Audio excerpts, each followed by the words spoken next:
What is Love? Part 2. Warning, this is going to be an advanced episode. There need to be things that I need to say here about love, which are going to be very controversial and which are going to offend many people, including maybe yourself. And that's as it must be, because the topic of love is a very radical one. And it's very tricky to teach, and it's very easy to misunderstand the things that I'm going to say here and to abuse them, to use them towards various selfish ends. So just be very careful and make sure you go watch What is Love Part 1, because there we lay a very nice foundation for what love is that I'm not going to rehash all over again here. I assume that you understand that stuff. We're going to the next level. We're going even deeper. I want to tell you a story. One time, about 4 years ago, I was at an enlightenment intensive retreat. This was a very isolated retreat in Canada where it was me and maybe 20 or 30 other people. It was about 10 days long, and we were there. We were going balls to the wall, self-inquiry, and towards awakening. And we were working at it as a group, and we were going at it like 14 hours a day, just completely devoted to that for 10 days straight. It was very, very intense. I did not have an awakening, but I learned a lot during that period. And one of the things I learned that still stays with me today is the leader of the retreat. He's kind of old, and he's been doing these retreats for decades. And so he has a lot of experience guiding many, many people towards awakening. And one time some Buddhists came to him and they said, "We'd like to participate in your retreat." And so he was, of course, open. He's a very loving guy. And he accepted them and he tried to guide them. And they were there. They were pushing towards awakening using his process. And one of the Buddhist women, she was like a Buddhist monk, I guess. I think they were like from the East, not Western Buddhists, Eastern Buddhists. And towards the end of the retreat, she actually had her awakening. The problem was, though, that her notion of what awakening was the very strict sort of awakening that is taught in Buddhism, this sort of nothingness and void. But what she had here during this retreat is she had an awakening into the nature of love, the existential nature of love. But because she had this Buddhist dogma in her mind that there can't be love, it has to be nothingness, it has to be emptiness, otherwise it's not the truth. So she argued with the facilitator who was trying to convince her that, no, you're having a legitimate awakening into the nature of love. This is a beautiful thing. Accept it, embrace it. This is why you're here. But she couldn't accept it because she had this one-track idea of what enlightenment should be, this very narrow-minded idea. And from that point on, he said that I can't allow dogmatic Buddhists to come to my retreats anymore. And, these Buddhists, they actually wanted to get up and to teach a little bit at his retreats as well. And he can't allow it anymore because they're too dogmatic. So the point of this is be careful. Be careful with Buddhism. Be careful with things like Neo-Advaita, where you can get stuck in a very sort of a narrow formulation of what awakening is. You can read books and scriptures and so forth, and you can even take quotes from masters, but the way that you take it partially. You cherry pick stuff to fit your idea of what awakening should be. And in many of these paths, they don't properly teach you what love is. That's my point. And one thing you're going to notice from me with my teachings going forward is that I'm going to be emphasizing the existential aspects of love in my teachings going forward. And sometimes people criticize me for this as though somehow this is a corruption of the teaching. No. This is not a corruption of the teaching. This is central to the teaching. This is a deepening of the teaching, is what you need to understand. So just watch out for that. Be careful. There's a lot more dimensions to awakening than people think. Learning how to love is your primary task as a human being. And this is not some airy-fairy, new-agey thing. This is the very heart of the path. This is not a distraction from the path. This is the path. Love is not an emotion the way that culture has taught you to think. Love is truth. Love is an existential thing. Love is equivalent to being, to nothingness, to everything, to consciousness, to freedom, to infinity, to God, to self, to no self, to creation, to the absolute. Love is a distinct aspect of awakening. And you may have an awakening here or there, but that doesn't necessarily mean that you are conscious of what love is. That you're conscious that love and truth are identical. For this, you need to go even deeper, and you also need to go broader. Sometimes people go deep with awakening, but it's too narrow. So don't assume that just because you've had an awakening once or twice, that you've gotten to the end of it, and that you've awoken to what love is. You probably haven't.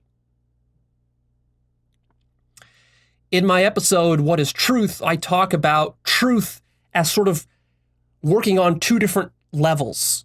There's first order truth, the truth of being itself, and then there's second order truth, which is linguistic or symbolic truth, which is often confused with first order truth.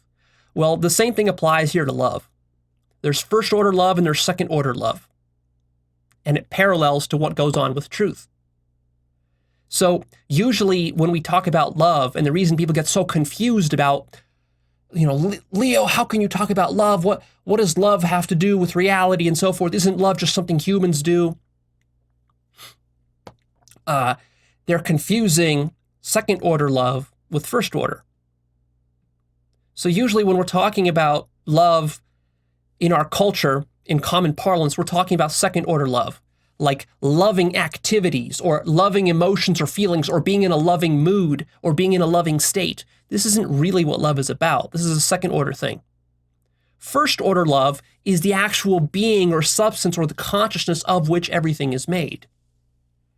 And I was thinking about how to communicate this, and I came up with a pretty nice example for you here that I'm going to show you an image of, which is with Lego bricks. Lego bricks are a great example of first versus second order. So the first order of a Lego brick, or of Lego as an activity, is the bricks themselves. You see, without the bricks, you have no Lego activities at all. The bricks are the foundation. They're the atoms, the molecules that make everything up. And then out of these bricks, you can make all sorts of creations. Now, here's the interesting thing. So if we take the Lego brick itself as the first order, the most fundamental level, anything that you make out of Legos will include that first level by definition, because if it's made out of Legos, it has to be made out of those bricks. And then what we make, now that is variable. That can change a lot. We can make something beautiful, or we can make something ugly, you see. We can make a castle, or we can make a pirate ship, or whatever. That would be the second order. That's the thing you make out of the bricks. So what would happen, though, if we used Lego bricks to construct a large Lego brick? See, now we're getting into this sort of interesting, strange loop territory where we have what we call self-reflection. We're using Lego bricks to now create a larger second-order structure, which now resembles itself a Lego brick. And what we can say here is we can say, if we're able to make a large construction which resembles the actual little bricks of which the big construction is made, now we can say that there's sort of a parallel or a reflection between the second order and the first order. And we can ask the question, how well does the second order reflect the first order? So if we make a large Lego brick out of individual Lego bricks, we would say that now we're sort of being true at the second order level to what a Lego brick actually is. Because if we build a castle on the second order, a castle doesn't reflect as accurately what a Lego brick actually is. A castle is sort of like an illusion that draws our attention to the shape of the castle, making us forget that it's actually made out of bricks. Whereas if we make a giant brick out of Lego bricks, then our mind is drawn to the fact that, oh, it's all made of brick. So what does this have to do with love? Well, there's a direct parallel here. So when we talk about the love that we feel for a romantic partner or for our children or for some food that we love or whatever, this is second order love. First order love is the actual building blocks of reality itself, the consciousness out of which you experience the full range of emotions, just like with these Lego bricks. So what needs to happen here, and what I'm going to be trying to get you to see, is we're going from the second order on which your mind is stuck, that sort of Valentine's Day notion of love. We need to go beneath that to the existential, to the metaphysical level of love, to the first order. And at this first order, here's where it's a little bit counterintuitive and tricky, is that even when someone is hating you, when someone is angry, when someone's in a bad mood, when someone is depressed, even that still counts as love because it's still made out of consciousness. And that's what love is consciousness at the first order. And then whether or not we act in a lovey-dovey manner, whether I kiss you or not, whether I hug you or not, whether I'm nice to you or not, this is second order stuff. You see, you need to be able to see that even if I'm not nice to you, that's still an expression of love. Is that clear? And the most important thing here is not to be acting lovingly in your life. That's a second order thing. I don't really care whether you're acting lovey-dovey all the time, 24/7. In fact, it's unrealistic. That's an improper expectation. This is a foolish notion of love. I'm trying to get you down to a grounded version of love. And for that, what needs to happen is you got to go to the first order level. You got to have an insight into what love is. That's far more important than it is to act lovingly. Now, of course, we're also going to work on you acting more lovingly too. That is important because we want the second order to reflect the first order. In the same way that when we're speaking words, we want our words to reflect truth. But also, we got to understand that truth at the level of words is only second order truth. There's something even more important than that, which is the truth that grounds all of existence. Again, consciousness. See? So in order for us to actualize love at the second order level, first is required understanding and consciousness of the first order level of love. And then we can work on getting them to reflect each other.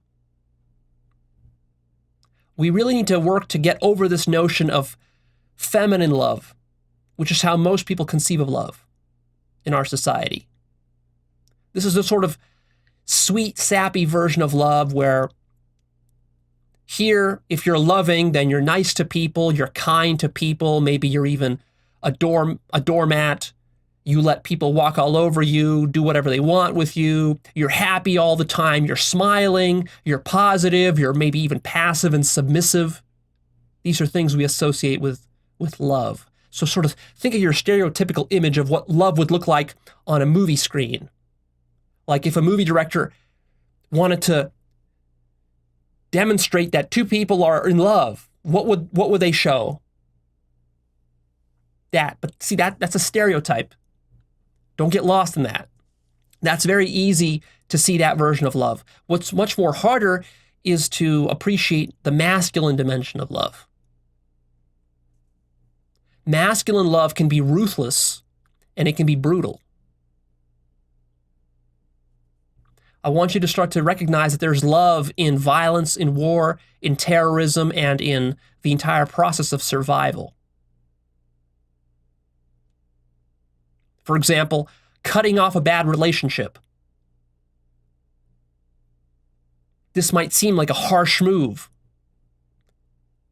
but that's an example of love, or it can be. Or telling the brutal truth to a friend, like your friend is fucking up in his life and normally you'd want to be nice and you want to tiptoe around the issue, but then there's a certain kind of love. Can you see that there's a certain kind of love that comes from just being brutally honest with your friend and telling him exactly what he needs to hear, because that could save his life. That could get him back on track. That could awaken him out of his rut or doing something stupid. Or the love that's required to confront a bully. That takes love. Or, as sort of a very extreme example, the love required to shoot your mother if she turns into a zombie. Think of that kind of love. And in fact, on this topic, I'm reminded of a brilliant scene, a great scene from the movie with Will Smith, I Am Legend. Have you seen that movie? It's a zombie movie. There's a great scene in that movie towards the very end where, throughout the whole movie, he has he's all alone, basically. It's a very sort of solitary movie. He doesn't have any friends or family or anything, but he has his dog who's with him the whole time. But then in the very end of the movie, spoiler alert, the dog gets bitten by some zombies, and then the dog, of course, is now slowly turning into a zombie. So Will Smith, rushes the dog to some medical center, and he's like in this abandoned medical bunker that has medicine and stuff, and he injects the dog full of this medicine, hoping that this will cure the dog. And it still hasn't hit him that the dog is going to become a zombie, because this is his only companion. He's like the last man alive, and this is his dog. And he's sitting there, and the dog is kind of like wounded and crying, and he's holding this dog in his hands. And as he's holding that dog, kind of like cuddling it, is starting to turn into a zombie, like right in front of his eyes. And right in that moment, he realizes what he has to do. He has to kill the dog. He has to kill his own dog, right? His best friend. And it's like a very powerful couple of minute scene where he's holding that dog and he has to choke it and strangle it. The camera actually kind of like pans a little bit off to the side. It has his face. It has Will Smith's face. He can't actually look down at the dog as he's killing the dog. He has to look away as he's doing it. He can't watch himself do it. But the camera's on his face as he's doing it, and it's showing the agony that he's going through doing that. And what it really shows there is the brutality of love. What he's doing there is an act of love. And it's that dimension of love which is so easily lost on people, because this is the kind of love that's too real. It's too raw for the ego to accept. We want a sweet, sappy kind of love. We want happy love. And if you want, I'm going to post actually a clip of this Will Smith scene. I'll post it on my blog. So if you want to check it out, you can find it on my blog. I'll link to it. It's a powerful scene. And what that leads us to is the topic of the gravity of love. The gravity of reality. Because see, love and reality are the same thing. Love and truth are the same thing. We're talking about all of reality when we're talking about love. We're not talking about some narrow aspect of reality, the happy, good stuff. No, we're talking about the entire thing now. This is love with a capital L here. Absolute love, not relative love. Absolute is the first order, relative is the second order. So what I want you to understand is that there's a terrifying quality to reality, which is the sheer brutality and scope of it. It's infinite scope. But most people don't understand that infinite scope is what creates this brutality. Most people, most egos, they just think like, oh, well, there's evil stuff happening in the world. There's bad people. There's bad guys. Like the rapists and murderers and terrorists and Nazis and so forth. They're just the bad guys. Let's just get rid of all of them. And then life will be peachy. But this is a cartoonish, childish version of what reality is and how love works. It's really a form of denial, or it's a lack of perspective and a lack of consciousness. When your perspective widens and expands radically, and also it elevates its perspective, and you sort of look down upon reality as a whole, you look at it holistically from a very big picture perspective, you start to realize that all of this brutality that goes on, war, genocide, rape, slavery, and all of this nasty stuff that we usually demonize, that all of this is actually inherent to the infinity of what truth and what reality are, what consciousness is. So what's really going on at the existential level is that consciousness, which is the only thing that exists, You are conscious right now. This consciousness here is running into all different aspects of itself. And some of these aspects are so brutal and so stark and so shocking that consciousness recoils in horror at its own self-reflection. And it has to deny that this is a reflection of itself. It's sort of like, imagine being so ugly that when you look in a mirror, you can't even admit to yourself that that's you in the mirror. You have to tell yourself that look at that ugly monster in the mirror, and you spend your whole life calling that this ugly monster without ever admitting to yourself that that's actually you. That's what you are. So the same thing is going on with you, not with your physical appearance, I hope, but I mean with reality as a whole. There is this seriousness to consciousness which we don't want to admit because we want to sort of pretend that life is happy and sweet, and we try to construct our life this way. We construct our social institutions to be nice and kind. There's this veneer of politeness and etiquette and all this, but underneath that is this brutality, which is always potentially there. And this is something that, of course, is extremely threatening to the ego, so it's understandable why you'd want to deny it. I'm not blaming you for this. I'm just trying to get you to start to realize what you're doing. There's also something that makes consciousness very stark, and that is the relentless impermanence of all form. All form changes. And in the abstract, that sounds like, okay, yeah, that's okay, Leo, so what? But it's not so what. This notion of impermanence is absolutely central to understanding reality, love, and where evil comes from.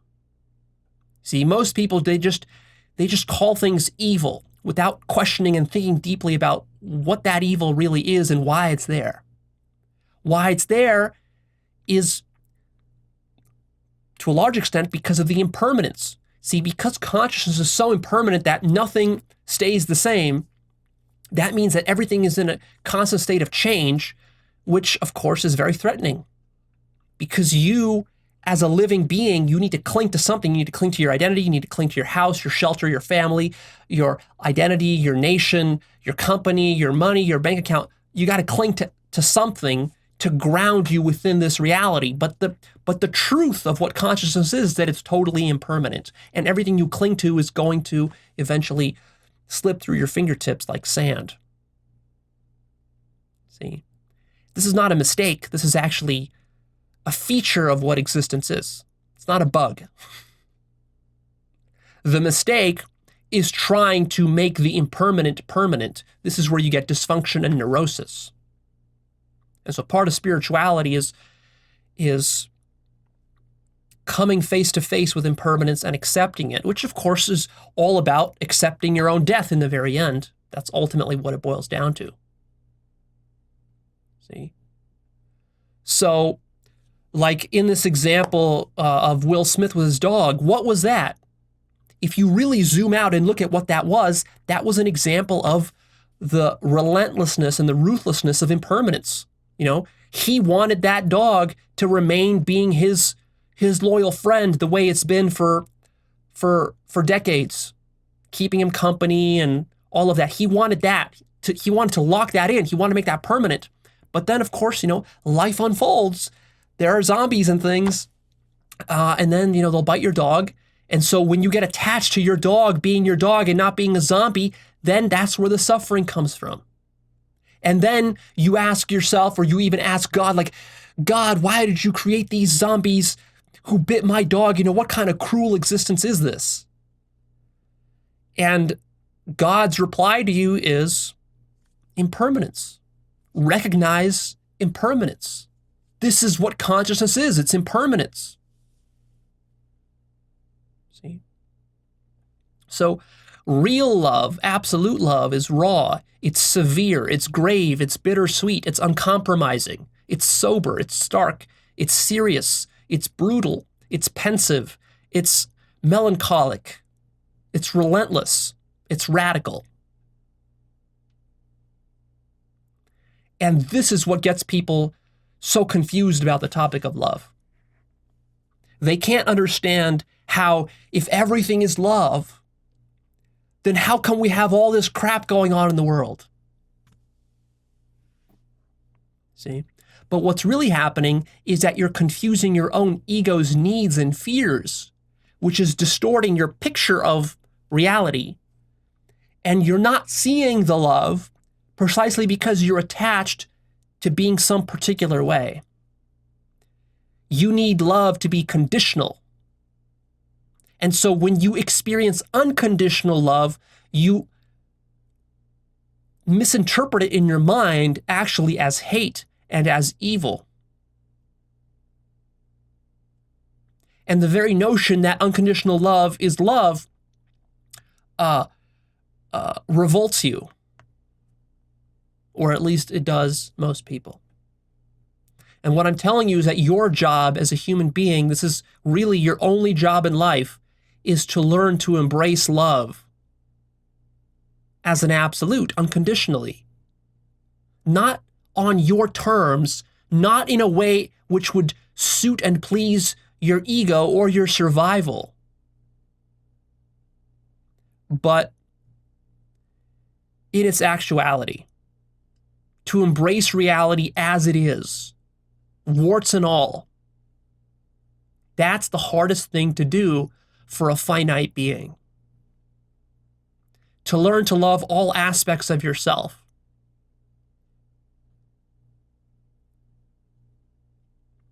That's very hard to do because of the magnitude of what consciousness is. Infinite consciousness is terrifying because it includes possibilities which are threatening to any finite form. But that's what love is. Love is infinite consciousness. Love is not some part of reality. Love is the whole thing, with no exceptions. This makes love twisted and very counterintuitive, where things that don't seem like they're love actually are. But you need to take into account the massive distortion that the lens of the personal ego self creates, that distortion that creates an inability to truly see the love that is all around you at all times. Because you're so stuck in survival mode, your mind is always looking for advantages and looking for ways to survive. And the way you do that is you have created a sort of egoic form of conditional love. This is the sappy, sort of sweet, happy love that you've invented to make yourself feel good, which is a survival mechanism. You use that conditional love to manipulate reality to get what you want, to survive. And here I will refer you to my two-part series, Understanding Survival. It's very important for understanding what I'm talking about here.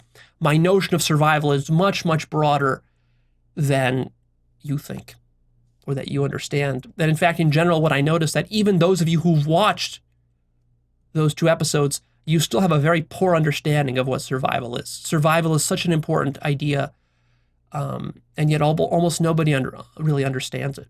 So go back and watch it again. Contemplate what survival is.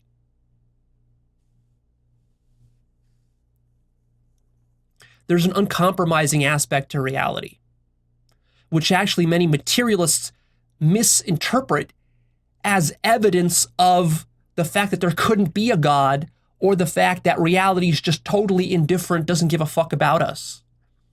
But actually, that's a misinterpretation of what love is. You know, people say, Leo, what love are you talking about when there's war and genocide and all this? But it's exactly the opposite of that. You see, that uncompromising aspect to reality, this is God refusing to soften reality to make it convenient for your ego. And why is that? Why doesn't God just suit reality to fit you perfectly so that you're living in a paradise? Because life needs to work not just for you, but for an infinite number of beings. See, you're so stuck thinking about how to make life good for you that you forget about the entire universe. If God behaved that way, the universe would be hell. See? God, on the other hand, needs to take the biggest picture possible and to take into account all possible living beings. What's good for everyone? What's good for the universe as a whole? Which means that sometimes things are not going to go necessarily the best for you individually, because you have to recognize, are just a tiny, tiny portion of a larger whole, and you need to accept where you fit into the grand scheme of things, which of course the ego doesn't want to do, because the ego is arrogant by definition. The ego wants the entire universe to revolve around it, and therein lies the whole problem. See? It's not just about you. So while you're complaining about war, you might say, well, but Leo, but my country got bombed, so it's not about me, it's about my country. But still, your country is still you. It's still, even thinking of reality in terms of countries, or even thinking about reality in terms of the entire Earth. Like you might wonder, well, Leo, if an asteroid comes and hits the Earth tomorrow and kills everybody the same way it did supposedly 65 million years ago with the dinosaurs, how is that for the greatest good of the universe? But you have to understand that you're looking at it from such a narrow perspective. You're looking at it from the perspective of Earth. Earth is like one out of trillions and trillions of planets. And even all that is just still one tiny speck in the larger scheme of things. See? So you got to be very careful not to get caught up in your own little personal agenda. It's very important to consider the big picture perspective here. And that's what we're going to be working on in this episode the most, with some examples. So before we get to the examples, I want to introduce two laws of the universe for you. The first law of the universe is that everything that happens in the universe happens to maximize love. Sounds kind of hokey, and you might wonder, well, Leo, can you prove it? How do you prove something like this? This sounds kind of like a fairy tale, but you can become conscious that everything that happens in the universe happens to maximize love. The movement of every single molecule is there to maximize love, but you need to be able to zoom out far enough to see it. So a corollary of this universal law is that if something is happening and you can't see the love in it, what that means is that your perspective isn't wide enough. You don't have enough elevation. So you need to broaden and zoom all the way out and look at that situation from an even higher elevation until you're able to realize that that is playing into the maximization of love in the long term, in the evolution of the universe. And you might say, well, Leo, isn't this a tautology? Seems like anything that happens then must be love, by definition, by the way that you're defining your terms. And that's exactly right. Truth is a tautology. Love is a tautology. The absolute is a tautology, which means that it's absolute. It can't be otherwise. And then the second universal law is that everyone is doing good from their point of view, given their worldview and given their life situation and circumstances. Everyone, with no exceptions. So that means another corollary here to this one is that if you see someone who you think is doing evil and is a bad person, what you're not understanding is that from their point of view, given their worldview and their circumstances, they're actually a good person. And they're acting in the name of love. No matter how twisted their actions might be, and it can get quite twisted, they're still acting from love. It's just that, of course, people can get very deluded. They can trick themselves. Consciousness can get lost in itself. It can get very contracted and very egotistical, but it's still fundamentally acting from love, no matter what it's doing or how it's acting. So these are some pretty radical claims that I'm making here. So let's go into some detail and explore some examples to help to illustrate this. So let's start off with a sort of easy one, which is a lion hunting an antelope on the savannah in Africa. How is this love? And here I want to encourage you to actually pause the video and think about it before I give you my answers.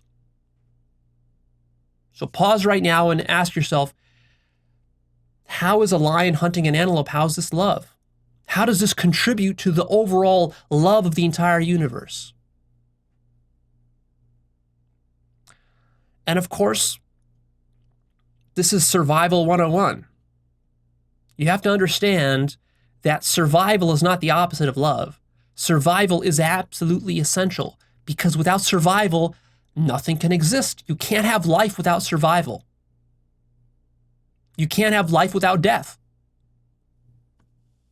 You need to be able to see how death is utterly, absolutely essential for there to be life. So all the things that you enjoy, video games and sex and good food and nice vacations and beautiful sunsets and this and all of that, the only way that that's possible is through death. You cannot have any of that without death. So how do we prove this? Well, it's just very simple common sense logic here. Look, the only way that you can see a beautiful sunset and go on some beautiful vacation or honeymoon somewhere to some tropical island or see some beautiful sunset is first you have to be alive as an organism, as a mammal. How do we get mammals? Well, you can't have mammals unless you have animals hunting other animals, like a lion hunting an antelope. See? There could not be mankind, there could not be human civilization without the hunting of animals. Our ancestors couldn't have survived otherwise. Now, some vegan might come in here and say, oh, Leo, but we could transition all of mankind to eating soy and tofu and, these new technologies. We can grow meat in the lab, so we don't even need to kill animals. Yes, that's possible in the future. We will have to evolve to that, and notice it's going to be a very challenging evolution. It's going to take us hundreds of years, maybe even thousands of years from today, from the 21st century, to evolve to that point. But realize that we could only get to that point because there have been literally hundreds of thousands of years and even millions of years of evolution prior to that, which has gotten us to where we are here today. See, even if you're a vegan right now, you still have to admit that you probably weren't a vegan for your whole life. You probably started out eating meat. That's because that's how your parents ate, that's how your grandparents ate, and really veganism is just a luxury of modern times, modern technology. It wasn't possible in the past. Like if your ancestors lived in the north somewhere in Siberia or in Alaska, they couldn't survive on vegetables. You need animal protein and animal fat to survive up there. You're not going to have enough calories otherwise. See? This lion, is it the lion's fault that he needs to eat antelopes? Of course not. This is part of reality. So as brutal as it is, hunting down an antelope and then biting its neck and having it bleed to death, you might say, well, that's horrible. From the antelope's point of view, this is so terrible. Where's the love in it? Only some sort of cruel God would invent this sort of scenario. When you think this way, you're thinking very myopically. You need to zoom out and see the beauty of it. In fact, you can see the beauty of a lion hunting an antelope. In fact, if you watch videos of it on the BBC or something, there's some beautiful documentaries about it. And antelopes are beautiful creatures. And lions are beautiful creatures. And you know how that antelope got to be so beautiful? Through millions of years of natural selection. You know how that lion got so beautiful? Through millions of years of natural selection. That means that thousands of lions had to die because they were not good enough to hunt the antelopes. And thousands of antelopes had to die because they were not good enough to run away from the lions, or they didn't have the right camouflage on their fur, or their legs weren't skinny enough, or their horns weren't good enough for they weren't sharp enough to fight off the lion or whatever. And all of that has led to this beautiful antelope that now exists, and this beautiful lion that now exists. See? But usually you don't think about any of this. And of course, from the antelope's point of view, does the antelope care about any of this? Does it know? Is it conscious of any of this? Is it conscious of millions of years of evolution that went into making it? Of course not. The only thing the antelope cares about in its selfishness is how to run away from the lion. And of course, you can't blame the antelope for this. It wants to live. It loves life. You see? So what I want you to see with this example is that love is moving through the entire dynamic of life, all dynamics of life, not just in the sense that, oh, the antelope loves life. Yes, it loves life, but the lion also loves life. The lion loves its cubs, and it's got to raise its cubs. And then all the natural selection that happens to create this beautiful creature called an antelope or a lion. And then from that, humans. And then we humans, we also had to hunt antelopes or some other animals. And you see the love that went into that. And then it's that love that then leads to the evolution of the human nervous system. That human nervous system is then what's allowing you to look at a beautiful sunset when you're on your honeymoon to Hawaii or somewhere, and you see that beautiful sunset. Why are you seeing that beautiful sunset and even able to appreciate it? It's only because of the millions of years of natural selection and evolution that went into evolving your nervous system, that now you can appreciate the love. You see? Start to see the interconnectedness of all this. This is absolutely crucial. This is what this whole episode is about. Another great example is with tyrants. When we're young, we're taught history and we're taught about tyrants and dictators throughout history. People like Stalin and Hitler and Saddam Hussein and various Roman emperors and so forth. Maybe Genghis Khan. And then in the history books, like the way we're taught it, it's so simplistic. It's like, oh, well, that person is a tyrant. He was evil, then he was overthrown through some revolution. And then there was democracy and everybody was happy and yay. And then there was love and peace. But the tyrant wasn't acting out of love. Or was he? Or was he? What I want to convince you of is that all tyrants act out of love. And for this, I recommend you actually go and you read some in-depth biographies about Saddam Hussein, about Hitler, about Stalin, about Mao, Genghis Khan. Read about their childhoods. Read about where they came from. Read about their motivations, what they wanted to accomplish. Read about their philosophy. Think about life from their point of view. See? The problem is that when we already have an advanced democracy like in the United States or in Western Europe, it's very easy to look back 1,000 years or look towards the Middle East, for example, with Saddam Hussein. You can look back into the Middle East recently and you could say, well, but, he didn't need to be a tyrant. Yes, he did. Yes, he did. The function he was serving in the Middle East, in Iraq, rallying together a spiral dynamic stage purple society where there were tribes that were at each other's throats. Someone like Saddam Hussein was necessary. Someone that ruthless was necessary to unify the people and to create a peace. Now, of course, he was vicious and bloodthirsty, and he was excessive, and he was egotistical, and his sons were, we could say, monsters and all this. Yes, of course. But also you have to see the bigger picture of it. It's like, look at the environment that his sons grew up in. Look at the environment in which he grew up in. I have a biography on my book list about Saddam Hussein. It's very fascinating. I loved reading that biography. It goes in depth into where Saddam Hussein came from, like his childhood, what tribe he came from. Like he grew up in a rural part of the country. He he was bullied when he was young. You know, he had to stand up for himself and just to survive his childhood. He had to stand up for himself against bullies and so forth. You know, a vicious environment. Most of us today can't imagine this kind of viciousness, this kind of environment when we're living in such a nice part of the world. You know, if you grew up in some suburb in America, you can't appreciate any of this. You take all of that for granted. So then when you see a tyrant, you're like, oh, well, he's just evil. He's not just evil. He's fulfilling a necessary function in that society. And of course, when his function is complete, then he'll get overthrown.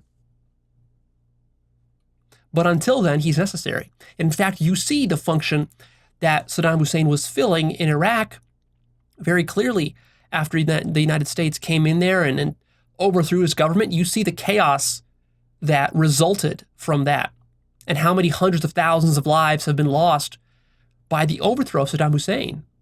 But most people don't realize that.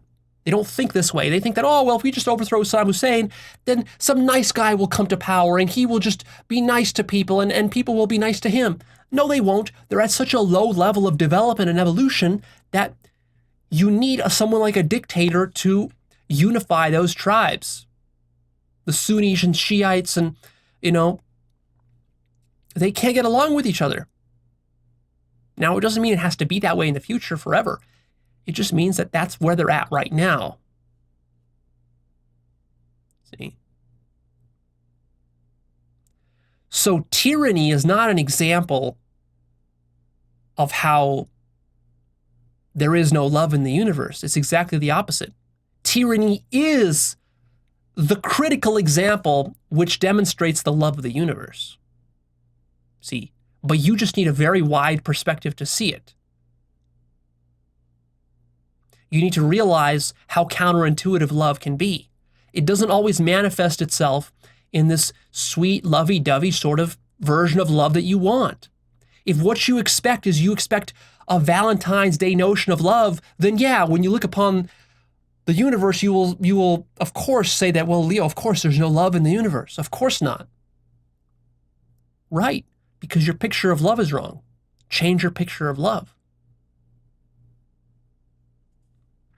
How about U.S. imperialism and the military-industrial complex?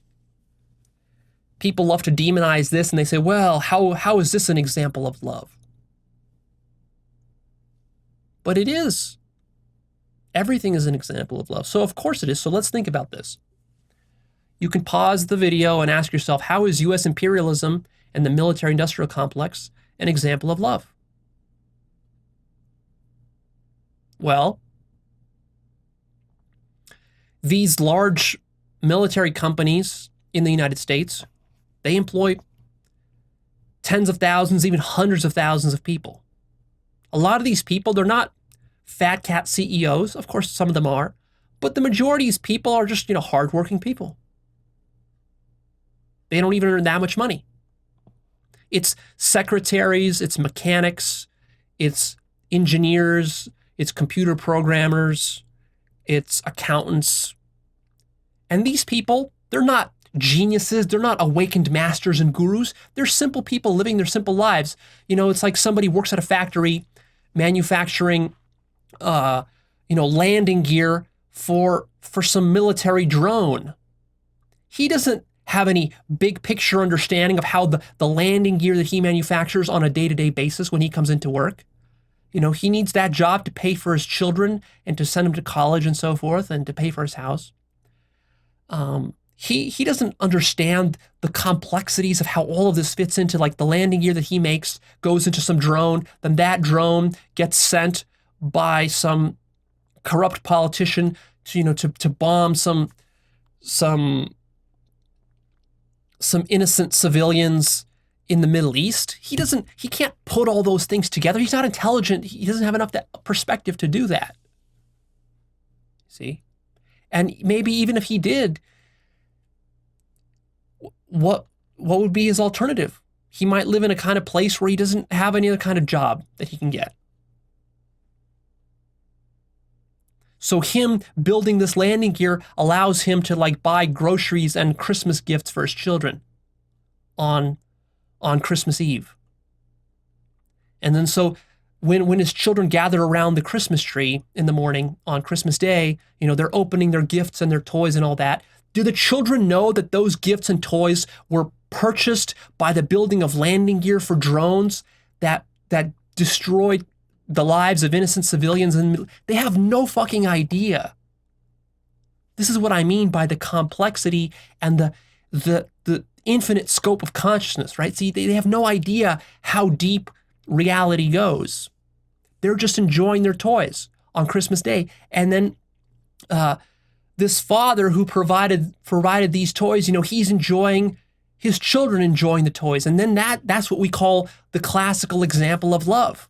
But where did that come from? That moment of classical Valentine's Day love came from building fucking landing gear and dropping multi-ton bombs on civilians in the Middle East, which of course helps to lower oil prices, which then helps this, the mother in this family to fuel her car, to drive the children to school, to drive them to basketball, to tennis, to whatever activities they need to do, to drive them to the hospital when one of them gets sick, and then, to heal her children. You see, everything is interconnected. Without understanding this infinite interconnectedness of reality, you will never understand what I mean by love. And you will forever be at odds with reality. You will be hating and judging and criticizing everything because you don't see the totality of it. You don't see how everything interconnects.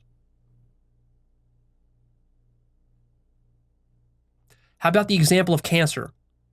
Leo, how is cancer love?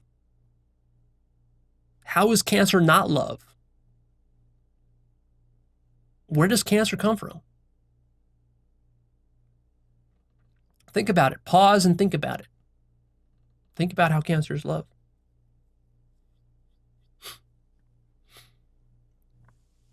Most people who get cancer get it because of their lifestyle. It's not just an accident that befalls us. Cancer is directly related to what we eat, the chemicals we put in our food, preservatives, color additives, the chemicals we put in our plastic bottles, in our gasoline and other chemicals, household stuff that we use, the technology that we develop, the cars and planes and all this sorts of stuff.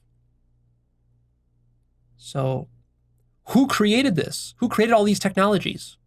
Who created all these chemicals? Well, of course we did. Why did we create them? To make a better life for ourselves. Why do we have gasoline? Why do we have cars? Why do we have planes? Why do we have cell phones? Why do we have plastic bottled water? Why do we have McDonald's and Taco Bell? Why do we have fast food? Why do we have Gatorade and Coca-Cola, all these drinks? Why do we have cigarettes that we smoke? Because we enjoy it. We enjoy all this stuff. We enjoy our greasy fast food, which gives us cancer. We enjoy having food that can last a long time because it's filled with preservatives so it doesn't rot within a day the way that produce tends to rot. See, we enjoy all these modern comforts and convenience. That's love. You love your ice cream and you love your fast food and you love your Coca-Cola and you love your car and you love your road trips, which require gasoline. You love plastic products. You love the convenience of plastic straws and plastic forks and plastic bottles and all of this. Now, of course, you don't want to deliberately give yourself cancer, but you enjoy it. You enjoy all these products. As a society, we enjoy all these products. In fact, these products, we don't just enjoy them. These products save lives.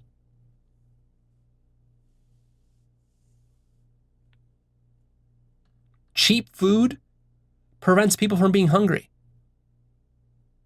Even though that food might be full of chemicals and so forth, might give you cancer in 50 years. But you know what? The greater urgency for many people is not being hungry. They don't care about cancer 50 years later. Let me just survive till next year. That's what most people care about.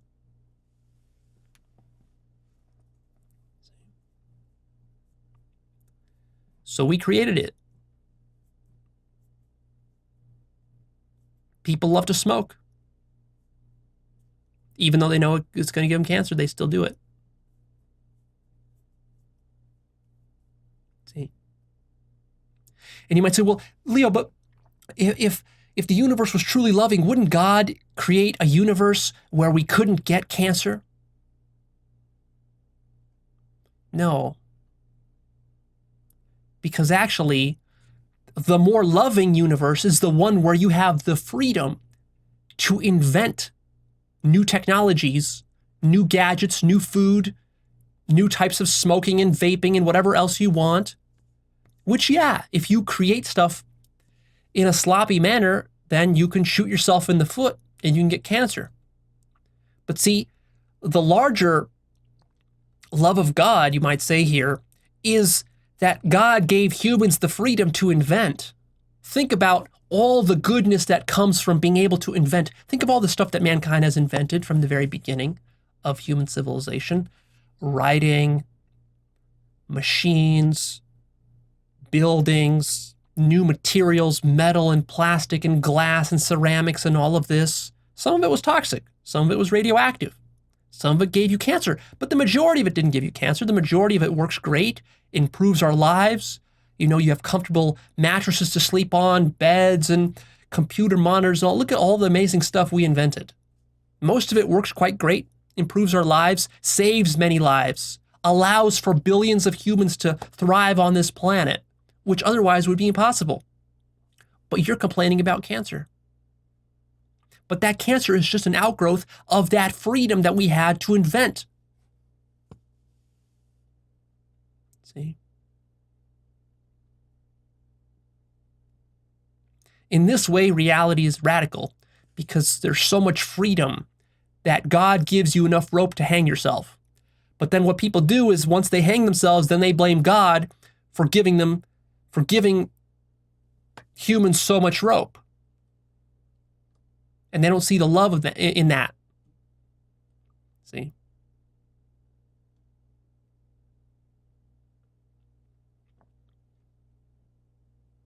And then, of course, also, don't overlook what cancer is at a cellular level as well. Again, remember, the love isn't just happening at one level. You know, we were just sort of talking about the social aspects of human evolution and human society and love in sort of in that chain of causation. But then there's like another level of causation happening simultaneously, which is like the actual cells which create cancer. What is that? These cells have a certain type of mechanism in it. You see, this mechanism was necessary for you to even be here, for me to even be here speaking to you, and for you to be there listening to me. We both have to be biological organisms. For us to be these biological organisms, our cells have to be structured in such a way that they work in certain ways, but also they're not perfect in the sense that they have limitations. Everything in reality has limitations because all form is limited. So of course, your cells, they can start to multiply out of control if you feed them the wrong nutrients or you eat the wrong food or you think the wrong thoughts or you're overstressed or overworked or whatever it is you're doing. See? But don't get mad at the cells. The cells had to be that way for you to even be here. It's amazing that cells work as well as they do, that they're able to reproduce themselves and keep doing that for 100 years while they keep you alive. That's already amazing. And there you are complaining about how come there's cancer at all? Well, maybe that's just one of the costs that you pay for being a human or for being a living mammal. See? And if we restructure our environment and we remove some of the toxic chemicals and stuff as a culture, then we can eliminate a large chunk of cancer. Now, there might be still some cancer left over, some sort of, you might say, accidental cancer, which isn't caused directly by food or other things. But even in these cases, you have to understand that that's just a consequence. Even if the cancer is totally accidental, you might wonder, well, Leo, how come I was cursed with this accidental cancer? It was not the result of I didn't drink, I didn't smoke, I didn't eat anything bad, I was perfect my whole life, and I still got cancer. How is that love? It's still love because you have to understand that this cellular mechanism which is responsible for you being born at all. It is what it is. It has its limits. And maybe that means that 1 in 100,000 people will die due to improper cellular reproduction and division. But look at what we get for that. What we get for that is the rest of mankind. So if your choice is between 1 in 100,000 people dying of accidental cancer versus not having any of mankind, which are you going to choose? You see, when the choice is like that, then it's obvious that you're going to choose mankind and a little bit of a chance of cancer. You see? And then also, you're also overlooking the potential of what happens when you conquer your cancer, how that grows you, how that deepens bonds between people, and so forth. See, so the love is happening simultaneously at all levels of reality. How about the example of animal testing? At first glance, it seems kind of cruel that we test drugs and makeup and chemicals on various animals, lab rats and so forth. And it might seem, oh my God, it's so terrible, we're so evil. On the one hand, yes, but on the other hand, what does animal testing get you? How many more people would have died if there wasn't animal testing? Testing various pharmaceuticals and drugs and chemicals on animals allows us to then know how it would affect humans. Otherwise, we have to test it on humans, and then humans would die. Or, like, for example, let's say there's some new potential technology, some pharmaceutical technology that might save people with Parkinson's disease or with cancer. But it's far too risky to test this directly on humans, because if the pharmaceutical company just tests it directly on humans and one of the humans dies, they'll get sued, and the pharmaceutical company will just go out of business, and of course then there won't be any kind of cure or medicine that could be marketed. So instead, the pharmaceutical company creates a lab with monkeys, tests it on the monkeys. A couple hundred of these monkeys die in the process, and that might seem very cruel and evil. But on the other hand, now we have a new cure for cancer or for Parkinson's that will save the lives of hundreds of thousands of people, or improve the lives of hundreds of thousands of people, not just for a year, but for the next 10,000 years of human development, let's say. So was that worth it? 100 monkeys for 10,000 years worth of improving human lives and saving human lives? You see? So while you might think that this scientist who's injecting this, chemical into this rat or this monkey, that he knows it's going to kill this monkey, but he's injecting it anyways. You might say, oh, that guy is so evil. And this isn't an example of love. This is an example of hate and devilry. But what I'm telling you is that precise moment where he's injecting that chemical into that monkey, that is the very embodiment of love. If you can see it from a wide enough perspective.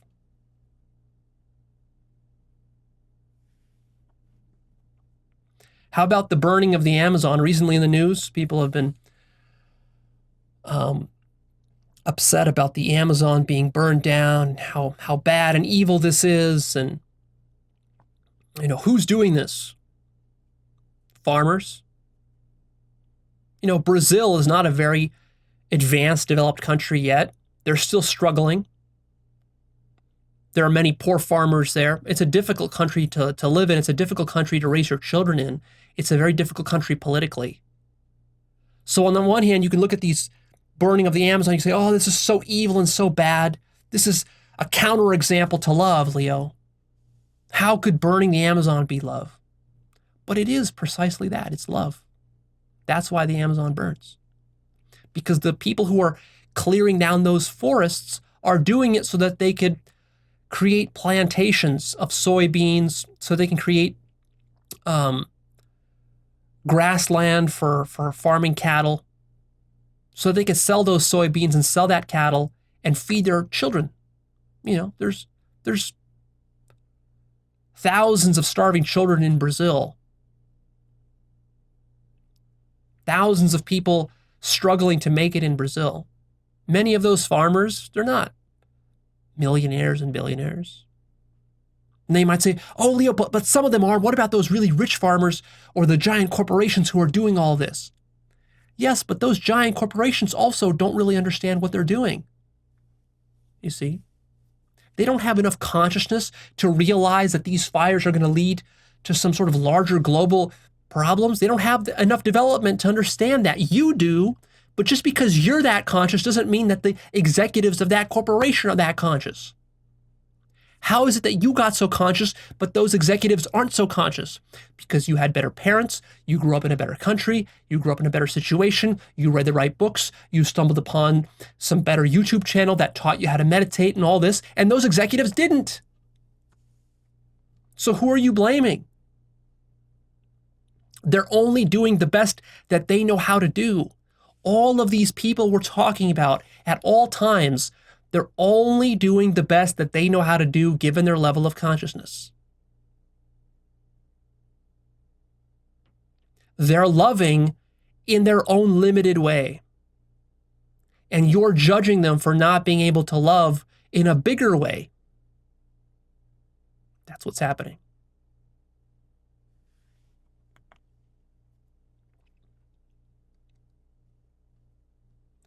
How about cheating in a relationship? Can that be caused by love? Quite obviously, it's caused by love. Of course, this is very difficult to admit, especially if you've been cheated on. It seems like the opposite, doesn't it? If you got cheated on in a relationship, it seems like, Leo, that asshole, he cheated on me for some younger woman, and this isn't love. He was just some horny fucking asshole. And, he screwed up our family. We had some children together and all this, and he cheated. He had to go and screw it all up. And how is this love?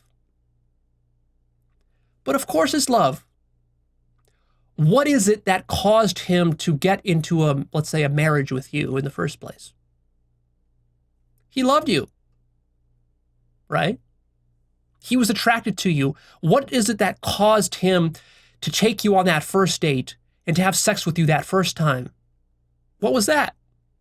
That was attraction. Where did that attraction come from? From love. He loved your body. Maybe he also loved your personality. But then, somewhere along the way, the marriage deteriorated, things got stale, he got bored. Of course, he's also horny, and, some opportunity came to have sex with some other woman, and so he did. Yeah, because he loved her too. That very same love that led him to you now leads him to the next girl. That's love. Of course, it's a very narrow, constricted, egotistical version of love, highly conditional version of love, but it's love. It's the only love he understands. It's the only love he's capable of. If he was a stronger man, if he was more conscious, if he did yoga to purify himself and clear out his chakras, all this sorts of stuff, then maybe he could have resisted the temptation. But he didn't. Why is that? Because that's where he was at that time. That's what he was capable of. That's the brutal truth of love. Now, of course, that's not what you want to hear. That doesn't align with your survival, which is why you don't want to hear that. But nevertheless, this is the case. And if you want to think of it even deeper here, you can think of it as like this version of love is what has led to the human race having 7 billion people on the planet, is this kind of love. We're horny dogs, both men and women. We cheat on each other. We dump each other. We sleep around. We get attracted to other people. That's human reproduction. And if you think about it, it's been extremely successful because we're one of the most populous species on the whole planet. Now, again, it doesn't mean that it's going to work out well for you, but think of the bigger picture.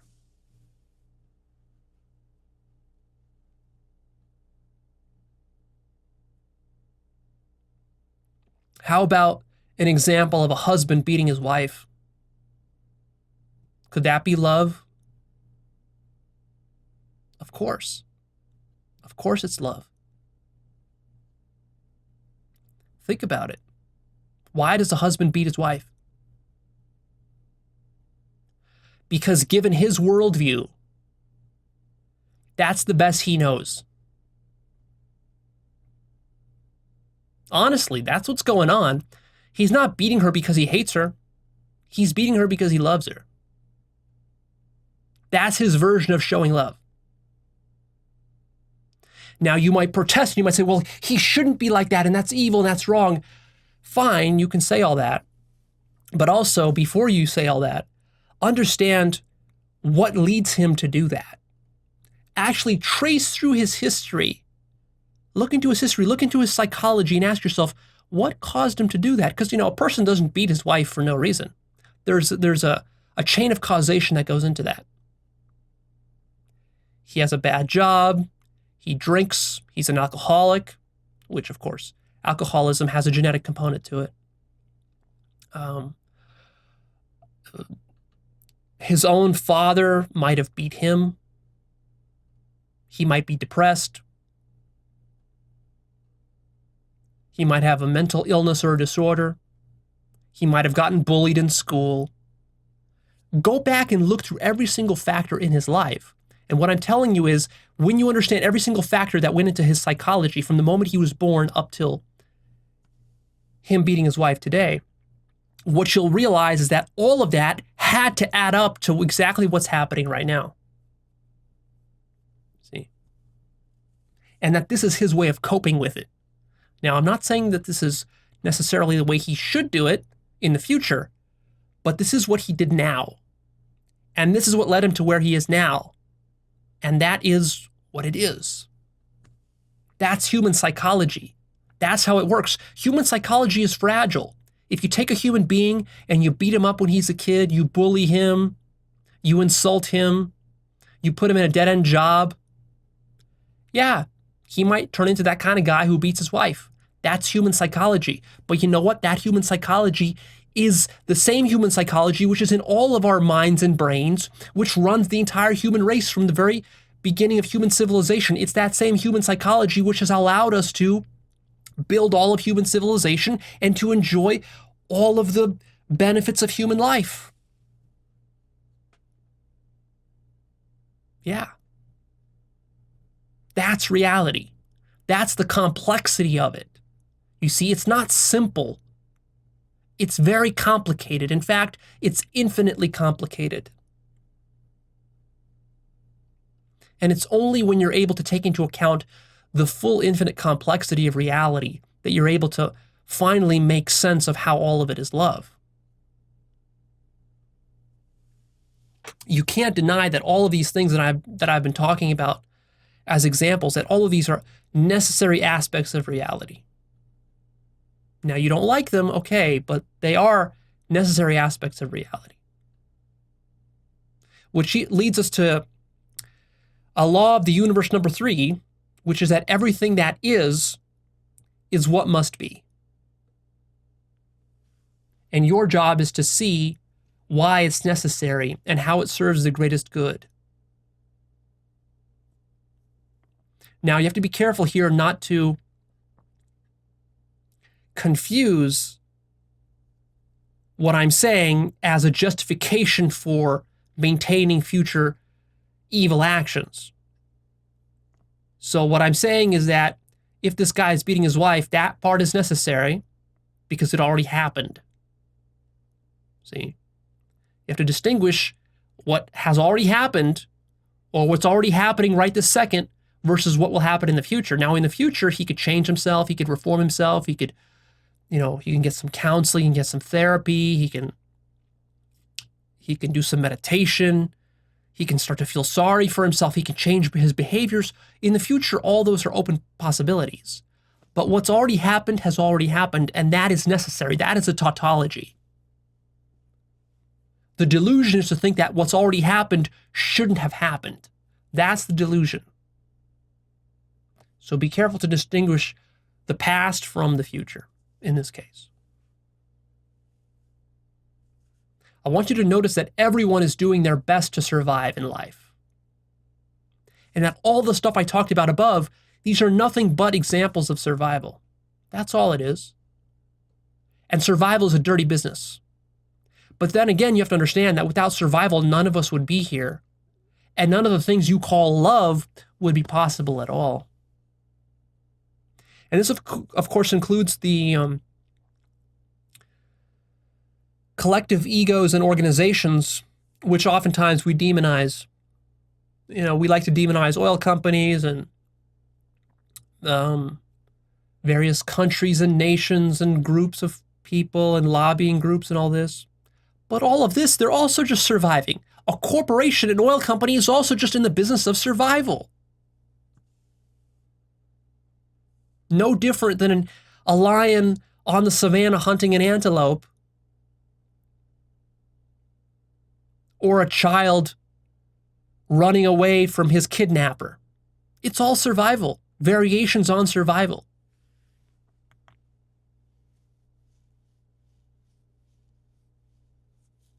So it's this complexity, this infinite complexity of consciousness, which hides the simplicity that all is love.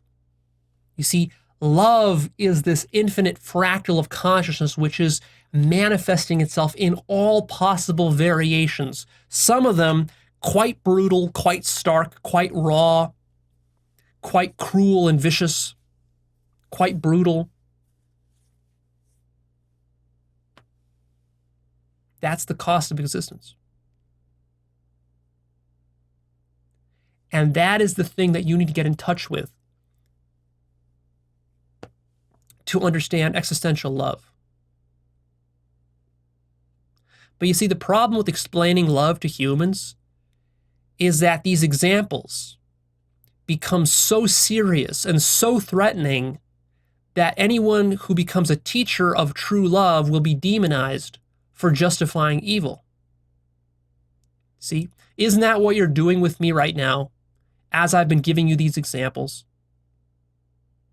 In the back of your mind, you've been thinking about, Leo, but how could you be justifying this? It sounds like you're justifying burning the Amazon, and you're justifying torturing animals, and you're justifying beating wives and all this, and you're justifying cheating. No, I'm not justifying anything. But it seems that way from your perspective because the ego is just worried about you. You see, you want a society, you want a world in which you are safe. And that's all you care about. You don't care about truth. You don't care about actual love. You care about getting your own way. And getting your own way is what you've called love. That is the chief delusion of the ego. It doesn't even understand that there can be love or truth outside of what's good for the ego. Because the ego's self-bias, the ego's distortion is simply that if it doesn't serve me, what use does it have? It has no use. Yeah, that's the very definition of selfishness. That's also, by the way, the very definition of devilry. And that's also, by the way, the very thing which creates the thing that you hate. Because all of these examples, if you hate the example, or you hate the people in the example, or you hate me for justifying this example, it's precisely because this example is selfish. But that's the exact same thing you're doing when you're criticizing these examples. You see? This is the distortion of self-bias. Go check out my episode about self-bias. It's really difficult to teach love to humanity because humanity doesn't care about truth. And as it so happens, love and truth are identical. So if humanity doesn't care about truth, it doesn't care about love. So what does humanity care about? Survival. And of course, as soon as you start teaching love and truth as absolutes to humanity, this threatens their survival, and humanity automatically demonizes that teacher for being a devil.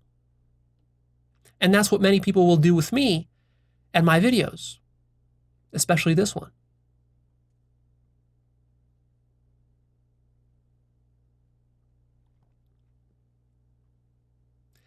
It's ironic that love, true love, is actually the exact opposite of some flaky New Age platitude. You know, a lot of times some New Age author speaks about how we have to love the whole world and this hippie sort of idea, and then they get laughed at by materialists and the pragmatists and the realists, and they say, oh, it's just, you know, love, the world doesn't really run on love. That's so flaky, it's so wishy-washy, it's such soft thinking. It's such distorted thinking. You know, what does this flaky New Age hippie person even know? They're not being real, they're not being truthful. And it's the exact opposite. It's the person who is cynical about love. That's the deluded one. That's being untruthful. Because they're judging this New Age author talking about love, or they're judging me talking about love, from the position of love being this sappy, sweet, ego-pleasing thing. So yeah, from that perspective, the world doesn't run on love. But that's not real love, that's fake love. That's the fake love of the materialist. The irony is that it's the materialist who has a flaky, sentimental, emotional, sappy, ridiculous version of love. And so then, yeah, when we have a conversation about love, the materialist projects his own flakiness onto the conversation and then can't understand how reality could be love. That is materialism shooting itself in the foot. Real love is as serious as cancer, as serious as genocide, as serious as rape. That's real love. But you see, the materialist wants nothing to do with that kind of love.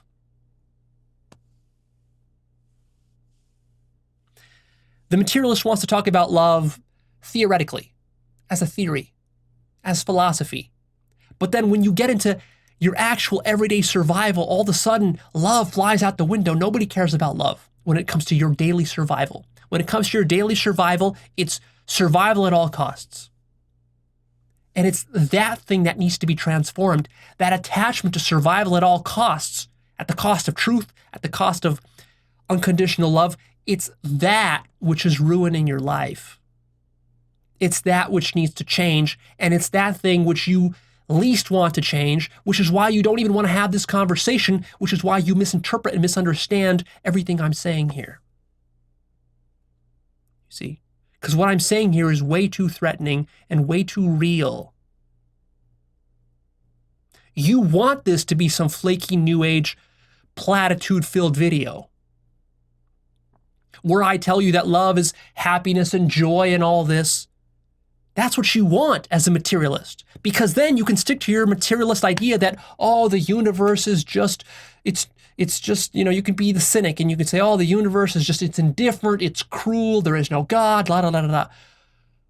But if you have to accept that the universe is love, if you have to accept that this is what God is, if you have to accept that God is cancer and genocide and rape and torture and husbands beating wives and cheating and all of this, if you have to accept that, that's too much for you. You see, that would mean you'd have to actually grow and change something beyond philosophy, something beyond theory, beyond ideology. And that's the last thing you want to do, is to change in that way. That would be real growth. But you don't want that, because you want to keep being a devil. You want to keep being selfish. See, the most threatening thing I could tell you is to convince you to become selfless, is to make you so conscious that your selfishness becomes unsustainable. And the more you listen to me, the more conscious you become of how selfish you have been your whole life, and how all of your survival strategies, whether it's within relationships, within earning money, within your career, within your business, within everything you do, all of your survival strategies, how selfish and limited all of that has been, and how foolish you've been, and how much growth you have to do, and how difficult it's going to be to change all of that. That's the last thing you want to hear. See? So this is why people ridicule and act cynical when it comes to love. Because real love, this is the most serious and the most truthful pursuit.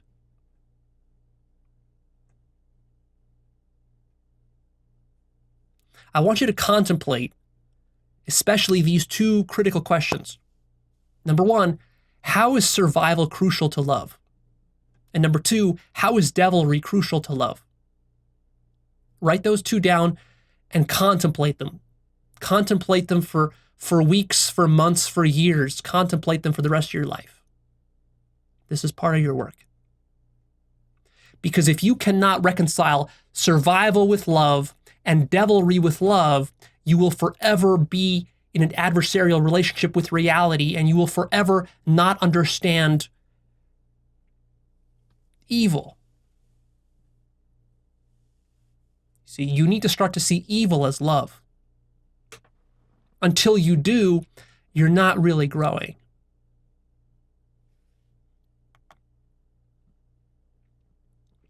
Notice that without survival, nothing could exist.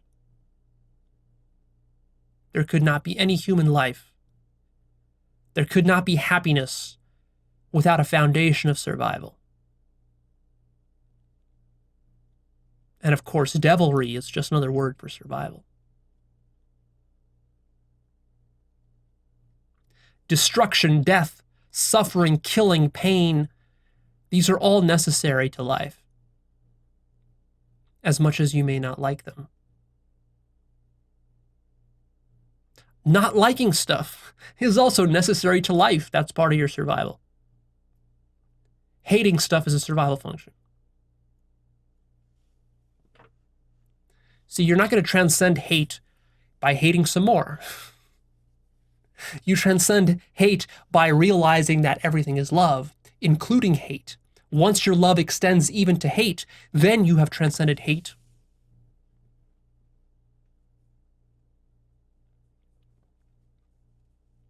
But Leo, you're making a mockery of God. Here you are talking about God, saying that God loves evildoers. No. You're making a mockery of God by saying that God hates any aspect of itself. How weak is your God if your God needs to hate anything? Hatred is a hallmark of low consciousness activity. So you would have God be some low consciousness being? You see, if you had your way, you would have God be a devil. Of course, in your image. You know, there's this quote that I like which says something along the lines of, if triangles had a God, their God would have three sides. Well, if humans had a God, their God would be a devil. That's what your God is. Your God is a devil. If your God hates, your God is a devil, not real God. Real God doesn't hate. Real God is infinite love. Real God has infinite self-acceptance and self-love, because how could God hate itself? To hate itself, God would need to be unconscious to certain aspects of itself. It would need to deny aspects of itself. It would need to deny aspects that it created, because it created everything. If it created everything, how could it hate its creation? It's almost like you're asking God to hate its own children.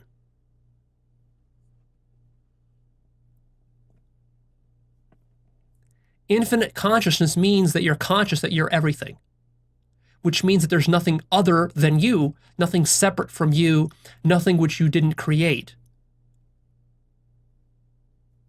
which means that if you hated some aspect of reality, you would literally be hating yourself, which just would be foolishness. The only way you can hate yourself or some aspect of reality is if you're not conscious of it. But God is infinite consciousness, so it can't hate itself. Self-hatred is only possible at less than infinite consciousness.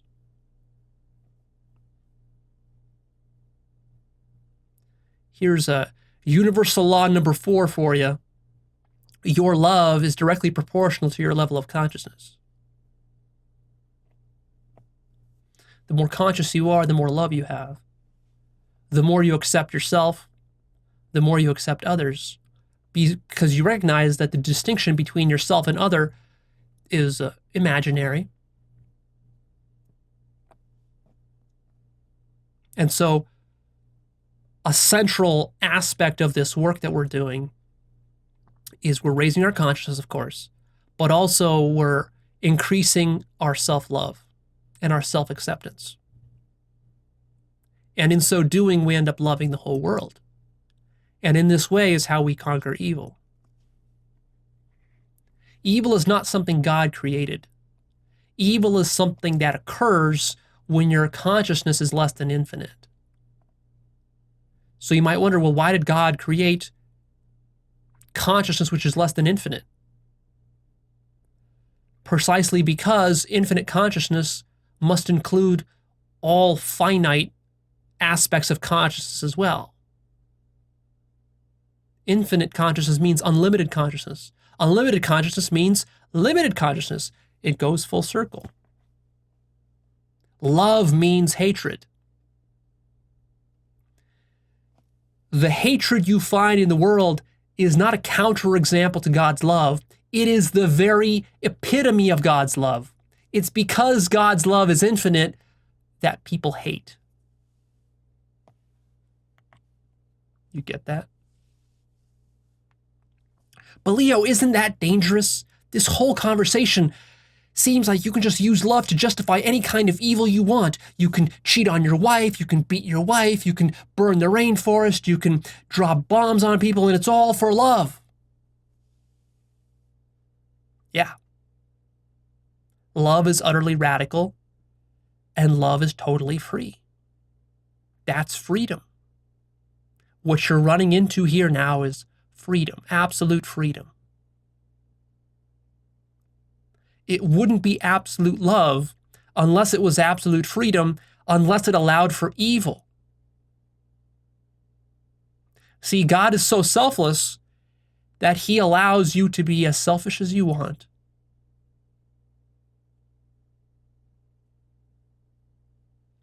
Love is so inclusive that it includes evil.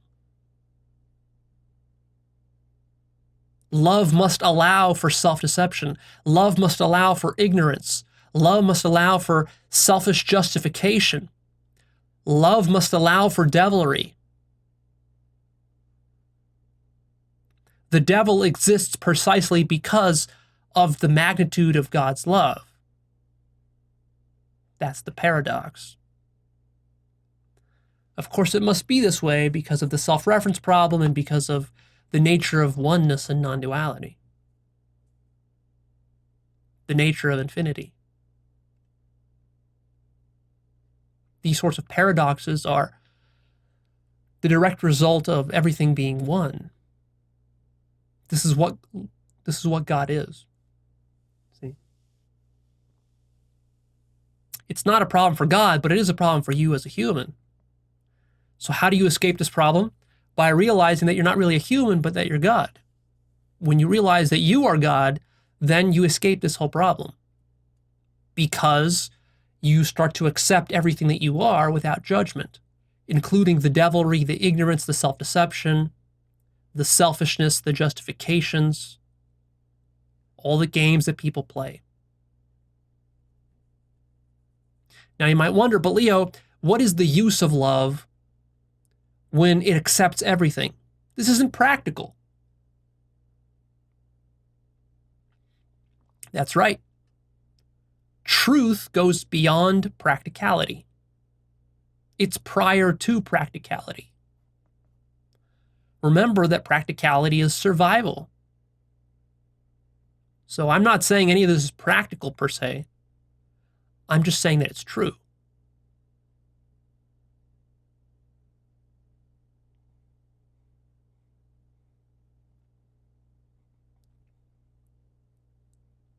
This work is not about practicality. This work is about truth.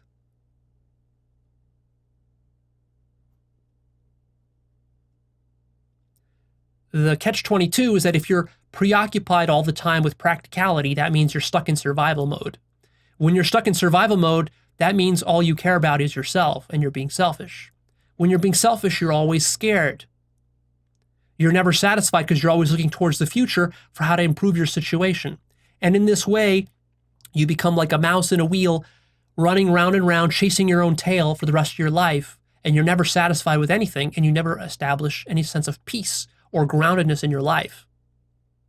That's what practicality leads you to.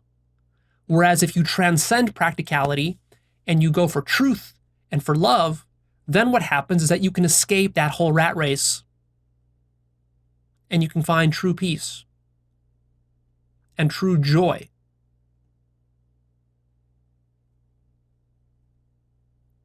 So again, the practical and the impractical also goes full circle. By chasing practicality, what ends up happening is that in the end, it becomes very impractical. Your life becomes very impractical and dysfunctional.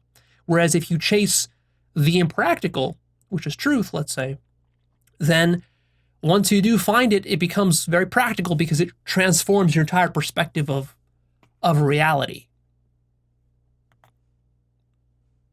That duality between practical and impractical was never as separate as you thought. See, the problem with God is that God has so much love that no finite being can handle it. It's like God is trying to share its love with you all the time, but us humans, we're so terrified by the enormity and gravity of what love is, of what infinite love is, that we're always running away. And we call it evil.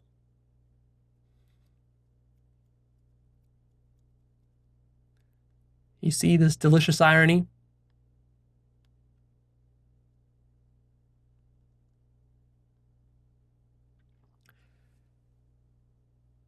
You can't appreciate infinity because you're a finite being. You're identified with being a finite being. So, of course, how can you appreciate infinite love? You can't. You've demonized it in your mind, and we've demonized it in our culture.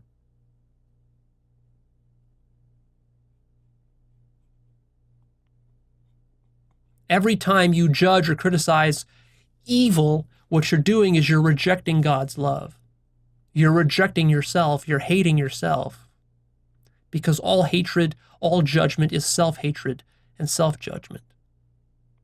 You want to limit God so that he suits your limited needs, the needs of a limited finite being.